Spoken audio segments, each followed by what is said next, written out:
It's my great pleasure to kick off just a few minutes of formalities for a wonderful evening, concluding a wonderful day.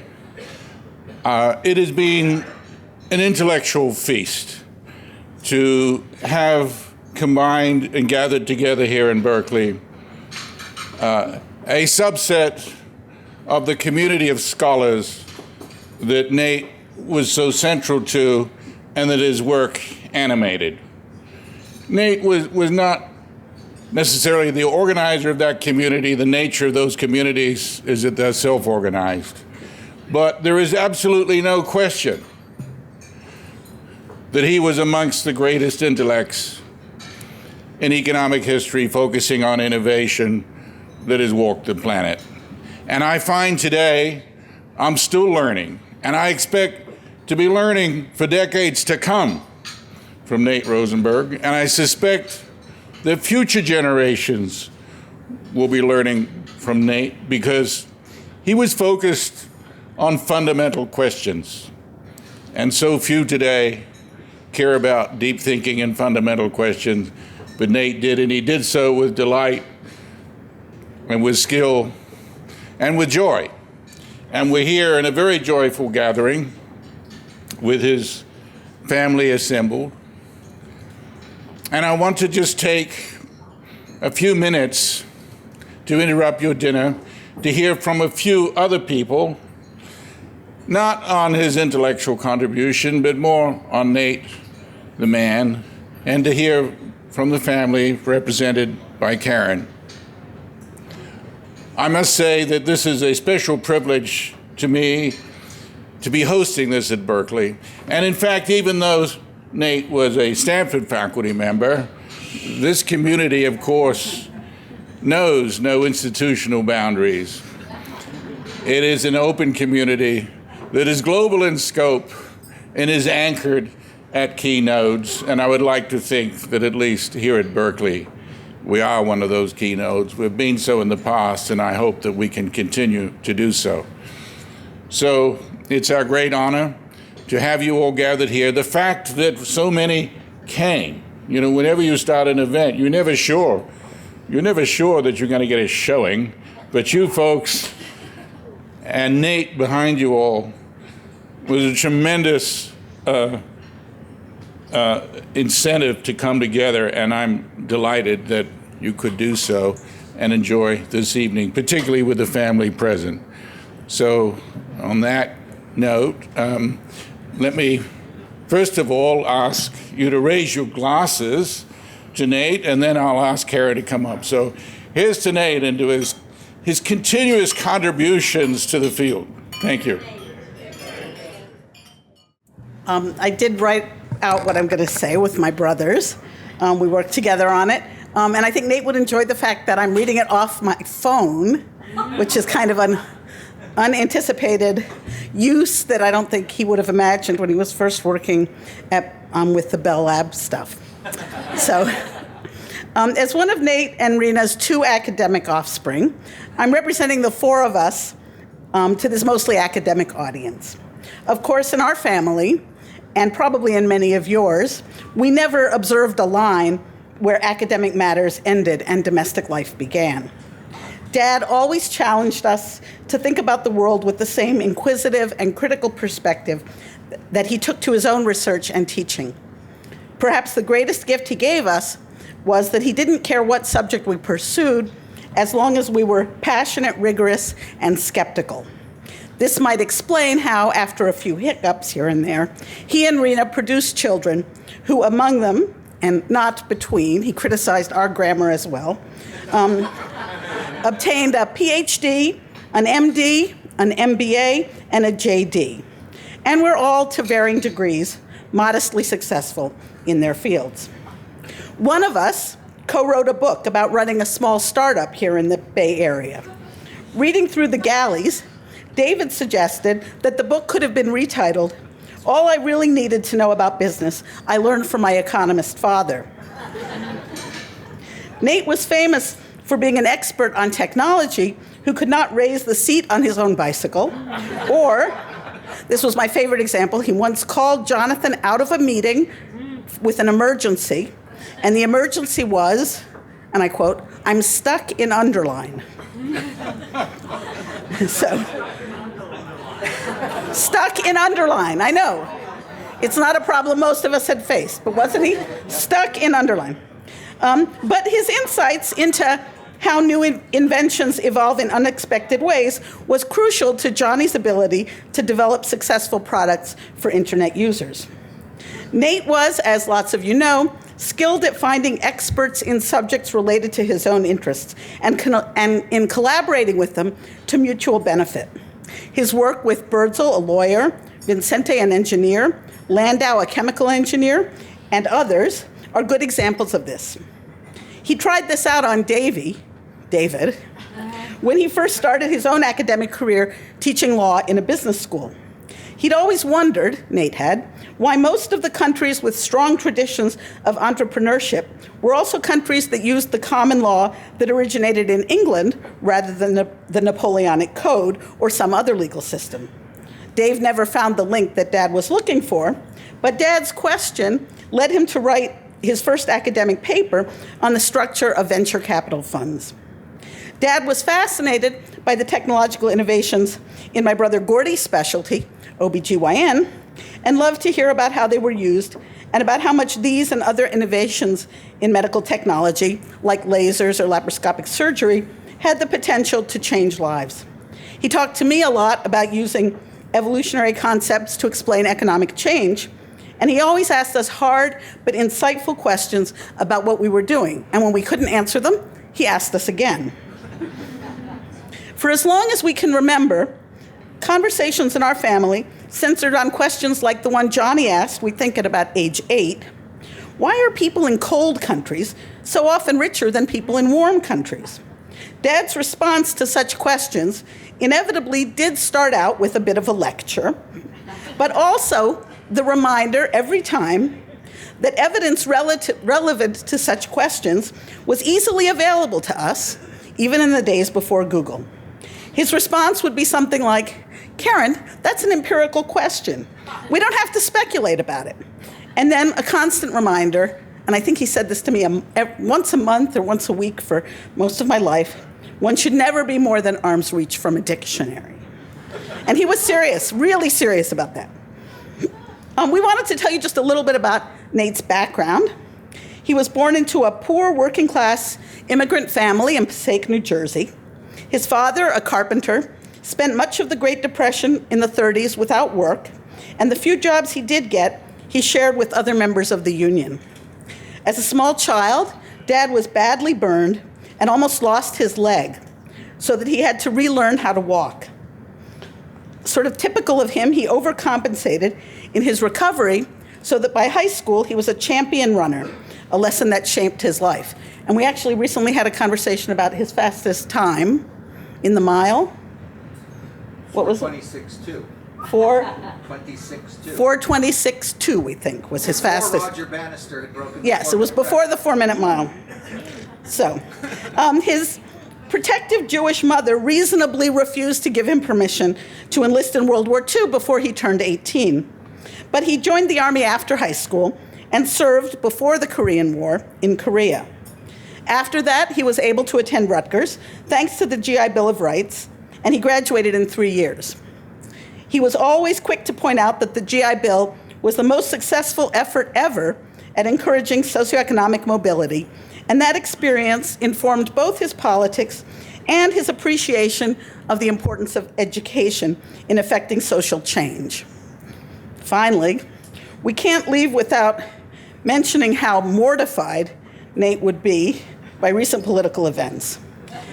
And so I want to share with you a little bit of a letter that he wrote to his parents when he was about 25 years old. He was a Fulbright scholar at Oxford in 1952. And he wrote about Joe McCarthy, the senator from Wisconsin, where Nate was then a graduate student. Nate addressed the topic of McCarthy's witch hunt against communism.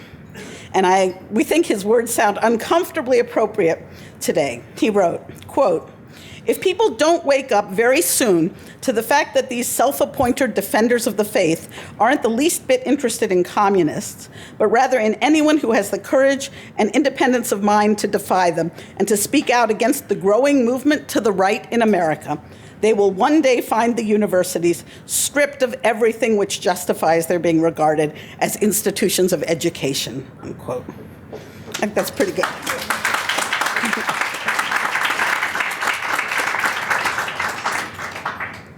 Our father would have loved this event.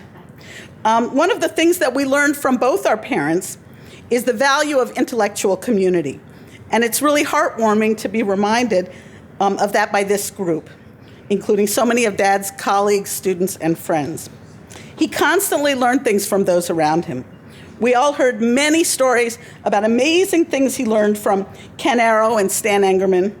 But I remember him once telling me, with a very puzzled tone, that Dave Mowry told him that even though the ballpoint pen clearly represents objective technological improvement over earlier writing implements, there were some people who might actually prefer to use the inferior fountain pen for reasons completely unrelated to efficiency.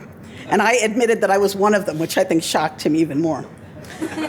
As kids, we lived in a house in which people like these guys I've just mentioned, and Bill Parker, John Hughes, Gene Smolensky, and many others appeared at regular intervals and showed us what an engaged intellectual life with good friends was like. It could be that the most important lesson that we learned from Dad was about how critical it is to make a good choice of life partner. He loved to talk about Rena, especially in the later years. Almost every time I talked to him, he would tell me how wonderful my mother was. And he talked about what a critical role she played in his life. And I think he was very pleased to see that we followed his brilliant example in making our own careful and shrewd choice of partners. So the partners are all here. I thought the kids and the partners could all stand up, maybe.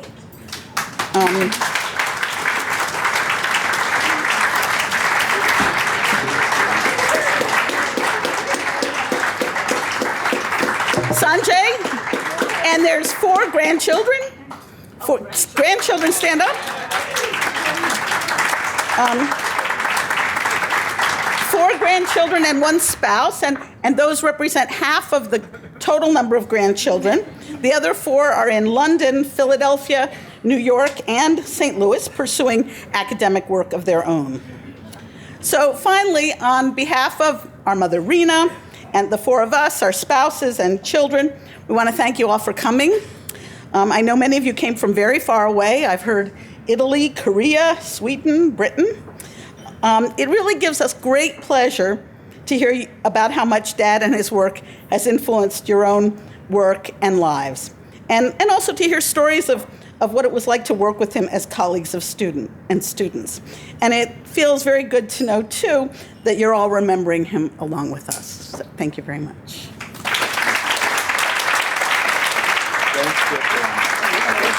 All right, am I all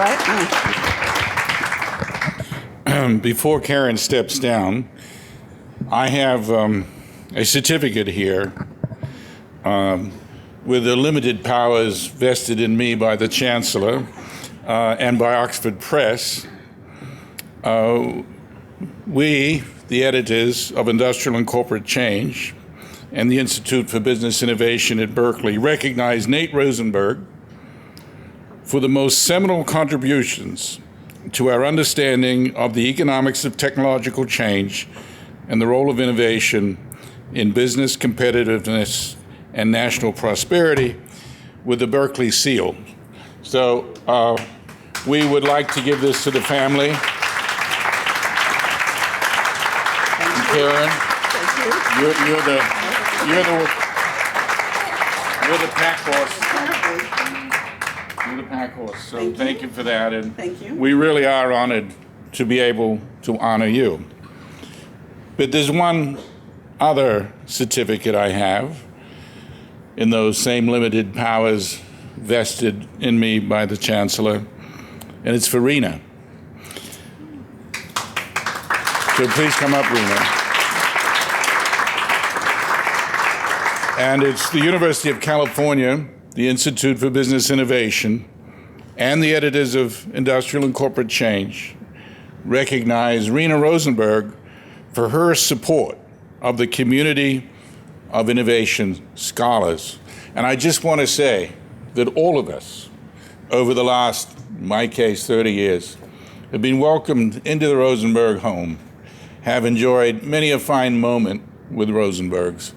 And Rena has been there bringing hospitality, common sense, joy, and entertainment. So we really, really thank you, Rena, for what you've done and what you've and for your anchoring of this community with Nate for such a long time. Bravo. Thank you so much.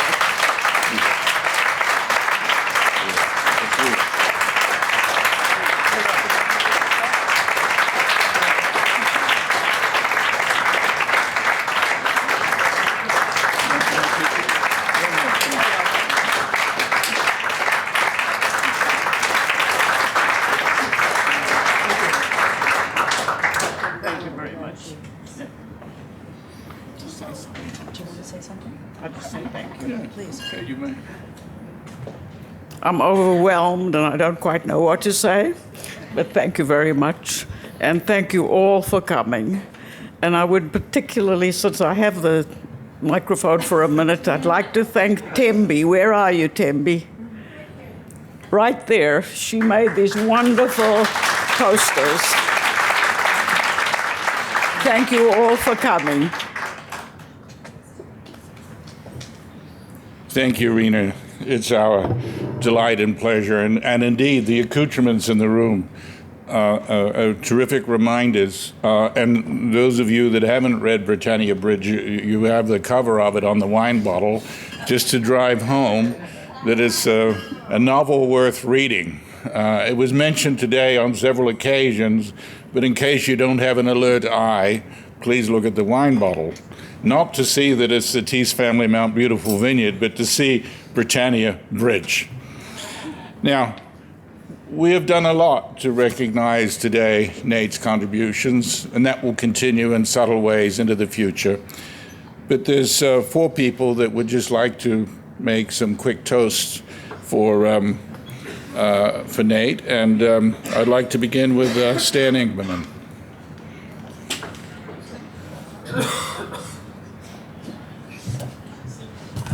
Hi, I've known the Rosenbergs, the family, for many years. Karen may tell you how long it is. I first met her when she was 6 years old, a while back. But I first met Nate Rena at Purdue. Now, Purdue at that time was the home of what would come to be called the New Economic History, or Cleometrics.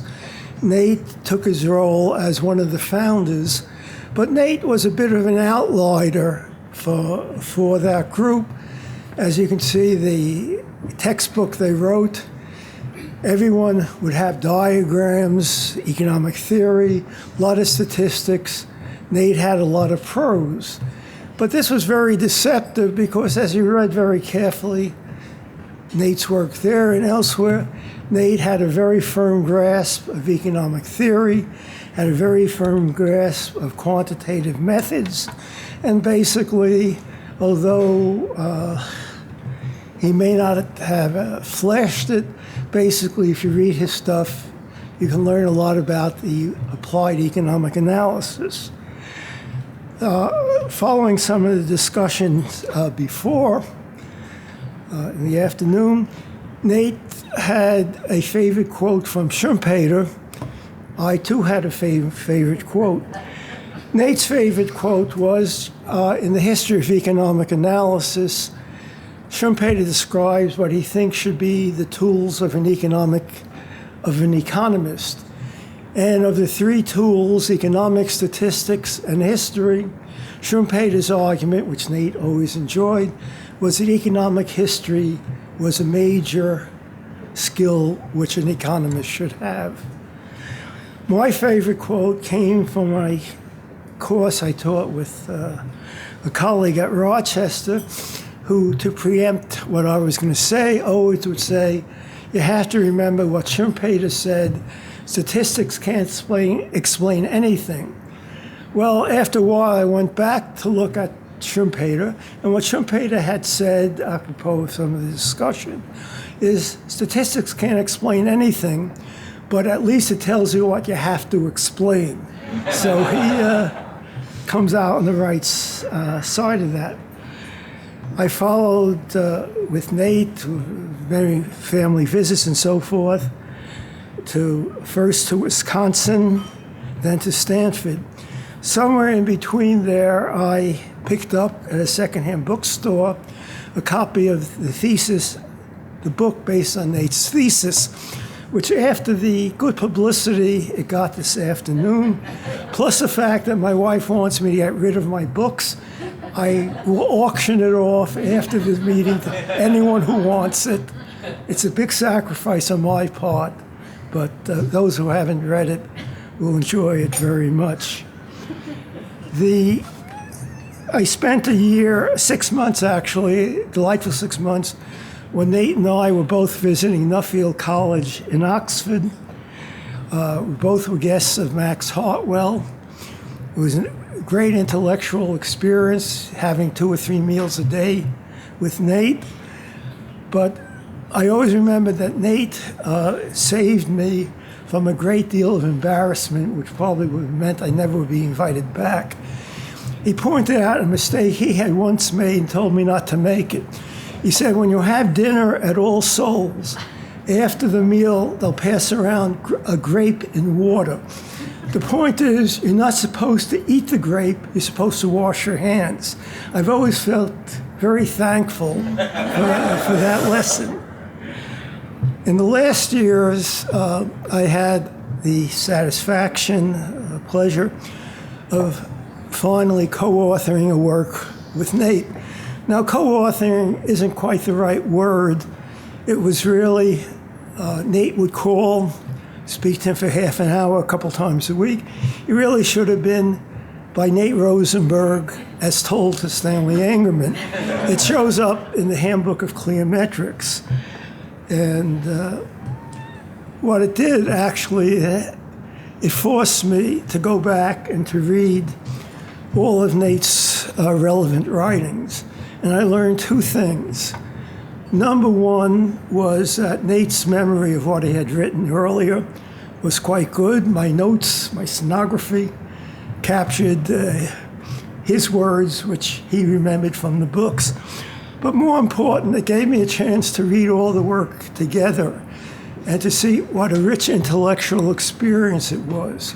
His insights, his information about all aspects of technical change, its pluses, its minuses, its causes, its effect, was really a very eye-opening intellectual experience. Most of the issues on technical change discussed these days. He had a lot to say, a lot of stories to tell, but a lot of information and a lot of good analysis. So I was very thankful that I did have this chance to work with Nate. And what I'd like to do is propose a toast to Nate and to Nate's family for many years of intellectual stimulation, friendship, and warmth. To Nate. Hey, Nate and the family. Thank you. Thank you. So I was going to make a few remarks tomorrow morning before I start speaking, but I was pushed ahead to tonight. So this is totally unprepared. I first would like to say that my ancestors came, on my father's side, came from the island of Anglesey, which is on the northwest coast of Wales, and it is connected to the mainland by the Britannia Bridge. So I've always had a soft spot for the Britannia Bridge story. It's important because at the tip of Anglesey is Holyhead, and it's the closest place to Ireland. So for many years, it was how you got to Ireland from Wales, England, and Wales.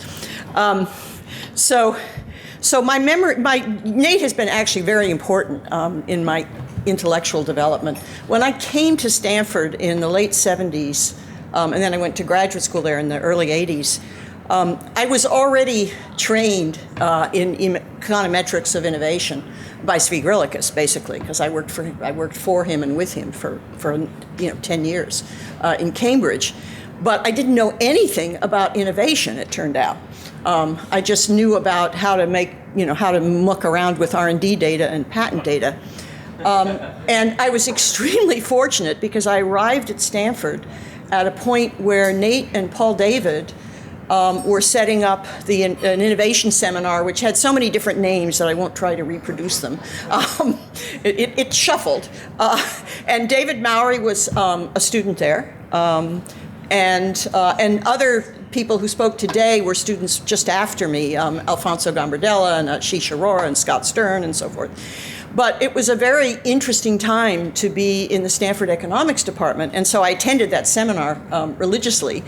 And then once I started graduate school, I started reading Inside the Black Box and Exploring the Black Box and Perspectives on Technology, and I learned an enormous amount from those books. I mean, they were just so terrific. And I took down Inside the Black Box. Actually, I took them all down yesterday or the day before, I can't remember, to look at what he had to say about patents. Because I was talking about financing patents tomorrow, using patents as a mode of finance tomorrow. And discovered that every single passage in there that mentioned patents in any of those books had been yellowed by me, and I don't yellow much. Okay, I'm not a yellower. I don't normally actually do it. And the books were full of little pieces of paper, stuck in them, because I had not only read them really carefully when I was at Stanford, but I had used them essentially as the basis of teaching an undergraduate class at Berkeley that I created, because they're such good writing about economics of innovation. I mean, it's all there as far as I can see. So during that period, even though Nate was not my advisor, I mean, I had a more conventional career with finance and IO and econometrics and all that.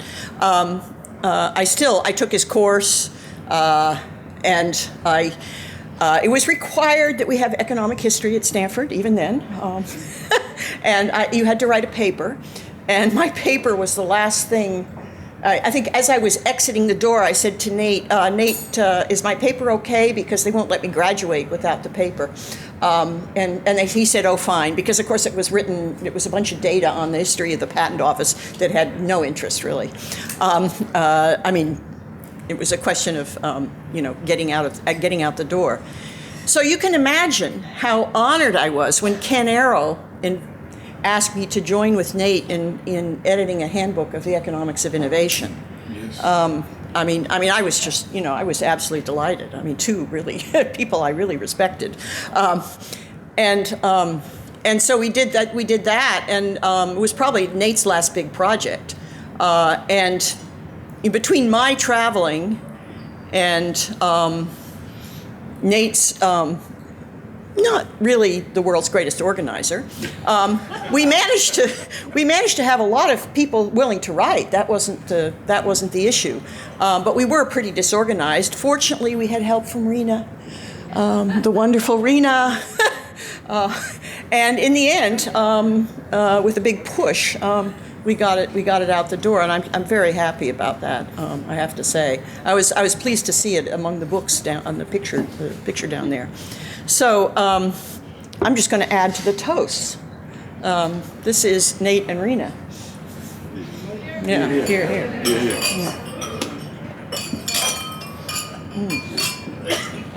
Cheers. Thank you.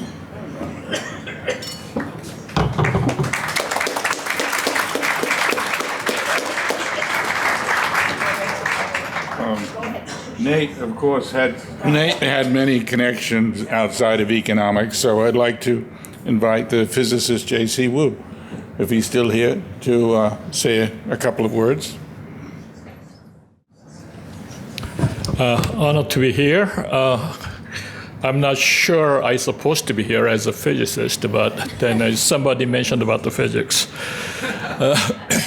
Actually, I joined Nathan in 2001, as a physicist to get the answer for Francisco talked about, and the questions raised after.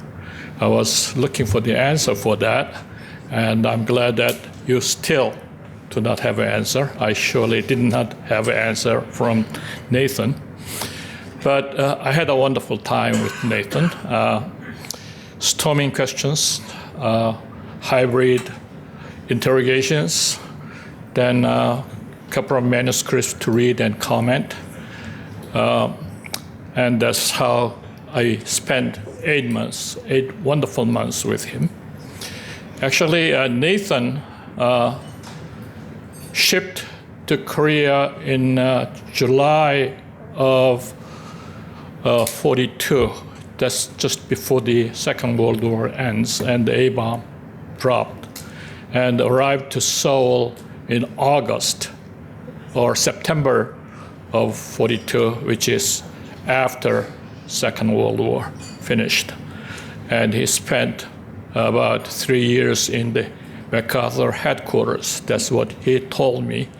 And he asked me to guide where the MacArthur headquarters was. So he said before the Korean War, but he was lucky enough to miss Second World War and the Korean War. So he is a very lucky guy in that sense. Actually, when I first reported to Nathan, that was at the dinner reception at one of the conference. That was PFC JCU reporting to General Rosenberg at Stanford University. After few introductions, Nathan whispered to me, "Don't tell anybody. This is secret." Then I got just news that Rena is okay, and I couldn't figure out what code message meant, because I didn't know Rena, and I didn't know what's wrong with Rena. Then the impression I had was Rena is very fragile, helpless lady who cannot stand without help of Nathan. And I did not find that Rena yet.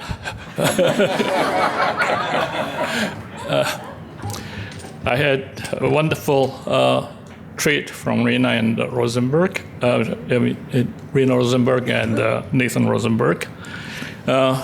They convinced me that Stanford is one of the best university in the world, that you can make from golf course to professor's call in 10 minutes.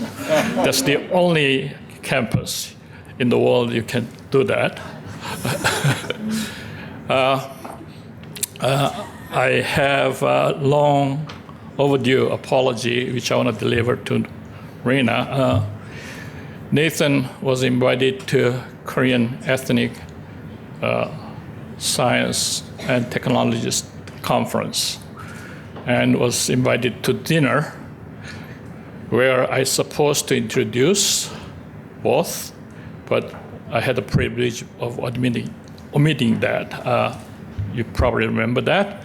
Please understand that was under good intention, and I apologize now. So for that and good memories of Nathan, let's cheer. Cheers. Cheers.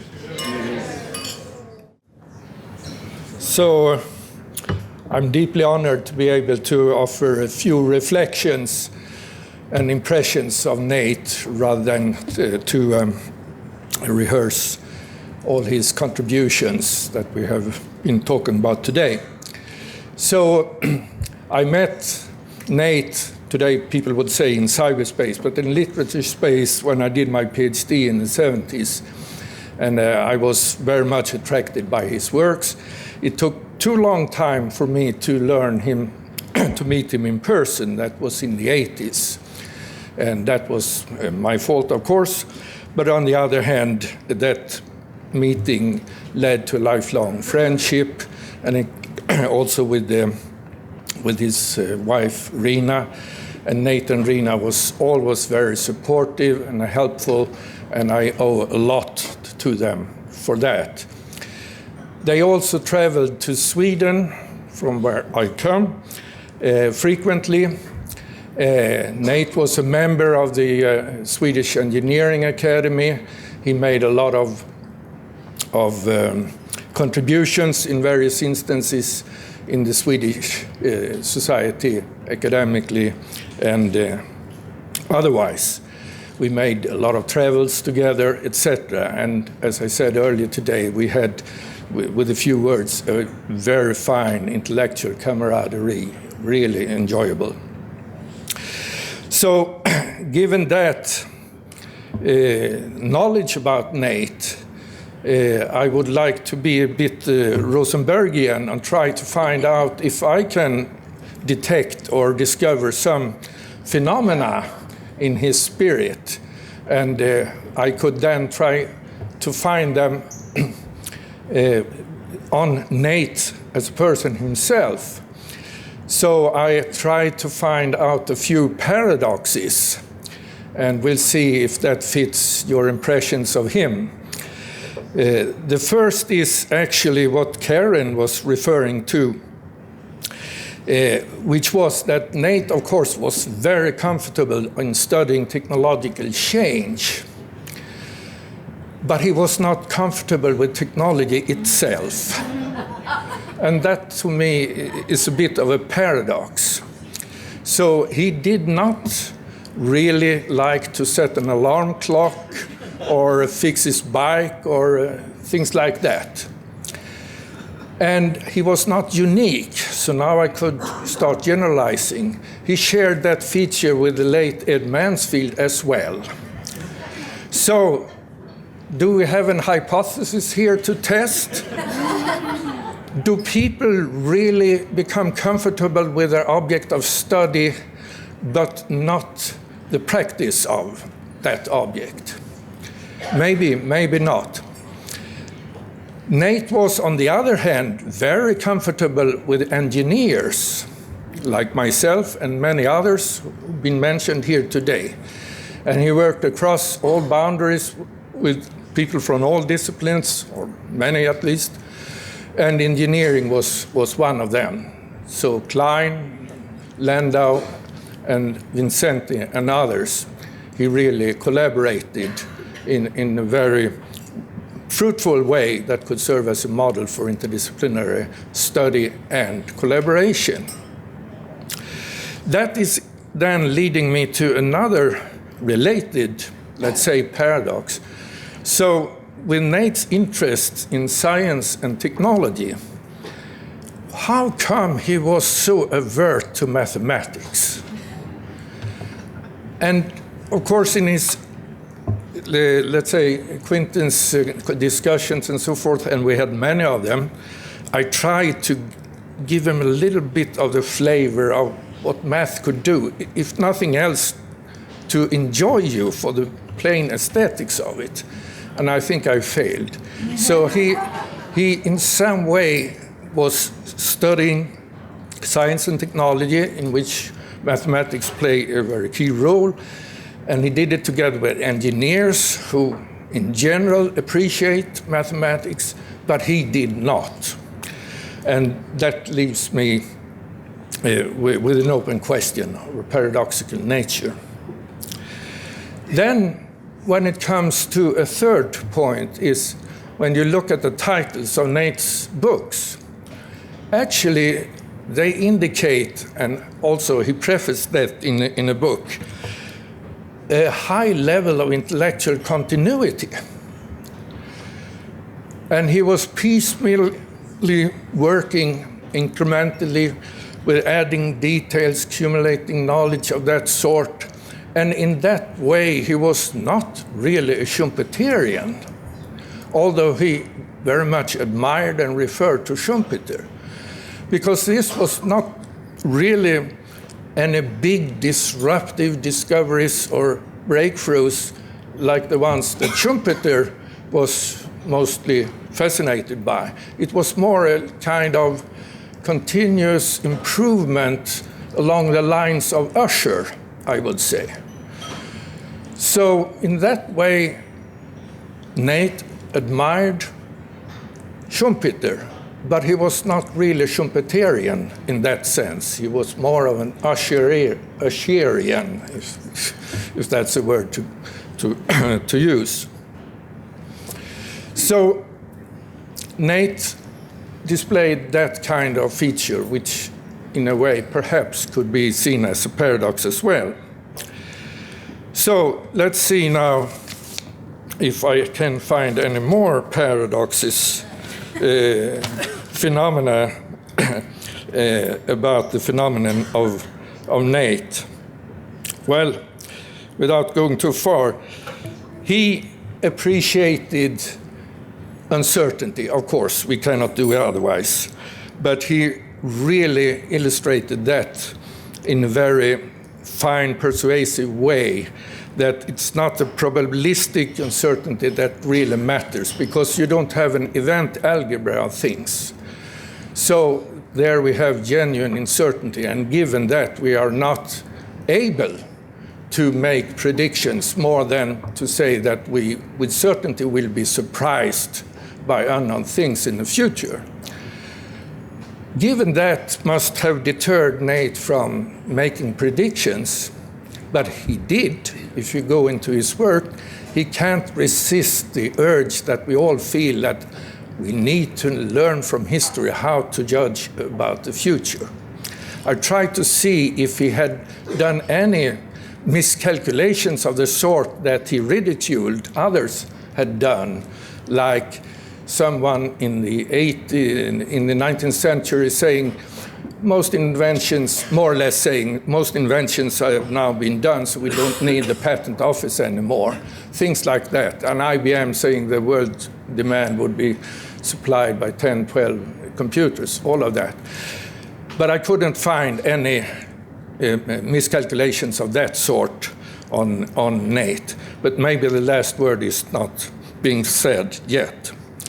So with these personal reflections about Nate and the possible phenomena in this phenomenal person, intellectual giant as he was, I would like to end with one of the short speeches we often held in Sweden and elsewhere, and that was Skål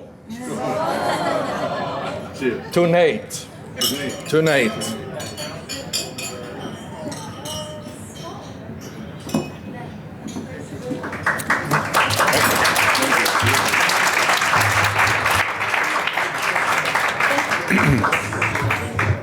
That's the end of the evening's formalities. I do want to just leave you with one final reflection.